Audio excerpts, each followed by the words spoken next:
my name is Samira Carr, and I have an inspirational speech called What Defines You. I won first place at the speech event, and I wrote this speech because I think everyone needs to love themselves. Sometimes loving yourself is a hard thing to do. There's always something that you don't like about yourself. Your nose, face, body, or just you in general. Sometimes it's hard to take a compliment because you don't think it's true. Sometimes you think loving yourself is impossible. Insecurity has been a problem for people all around the world. People think that being perfect will make us unstoppable. But really, it doesn't.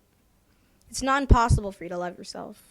It's impossible to be perfect. Usually, people judge people from the outside and not from the inside. This causes people to think that the outside of her body is more important than the inside, when it's the opposite. The inside of her body is what defines you. Maybe you don't have a body of a model, and maybe your face isn't blemish-free. None of that matters. Once you're out of high school, it probably won't matter what you look like. You'll probably be getting a better education than the people that you called perfect. Just try this. Write down all the things you don't like about yourself. Will any of those affect you from not going to your dream college? Can you still get a successful job without any of those on your list? Maybe it's a little hard looking in the mirror without finding at least one flaw about yourself. And you might ask, why was I made this way? Why couldn't I be like one of those pretty girls? One of my favorite authors, Shane Koiskan, made a quote from his motivational poem to this day. And if you can't see anything beautiful about yourself, get a better mirror. Look a little closer, stare a little longer. He's trying to tell you that everyone is beautiful. Some just have to look harder than others. Comparing yourself to other people is also a bad idea. Thinking that a girl or a person in a magazine is 10 times prettier than you won't help with your self-esteem. Wishing that you had another person's personality won't make you any happier. Everyone is unique in their own way. Some just don't know what it is yet. Why would you want to be a copy of someone anyway? Isn't it better just to be yourself? Who cares if everyone loves them or if they're good at everything? Changing for someone isn't a good idea. If you want to change for yourself, not for other people. Society also has a big role to play in low self-esteem.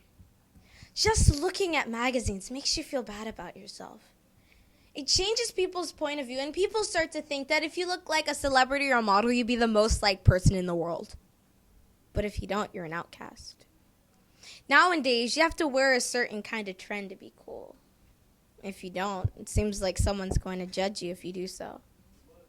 If you like a certain kind of music or a style of clothing, you're going to be put into some stereotypical trend, and that really puts you down.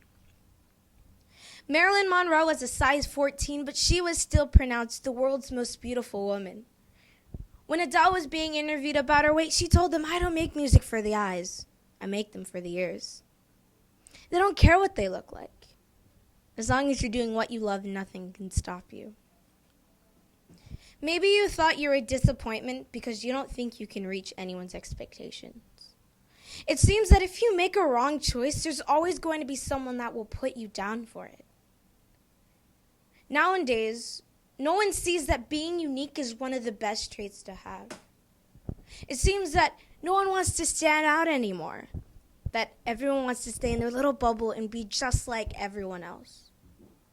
But standing out's the best part.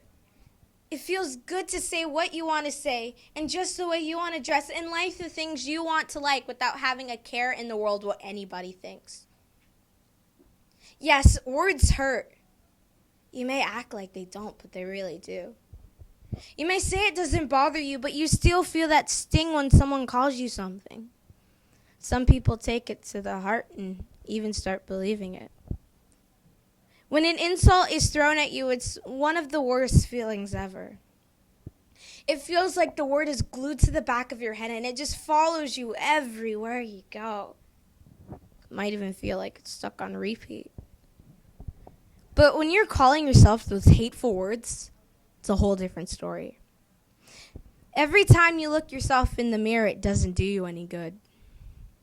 This world would be better off, mirrors, if it was possible.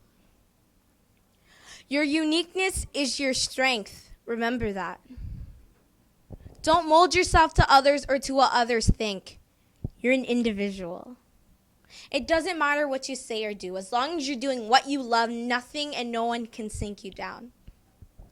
It's hard to overcome the steps of thinking you're beautiful, but if you block out all the negative comments and all the negative moments, you're going down the right path.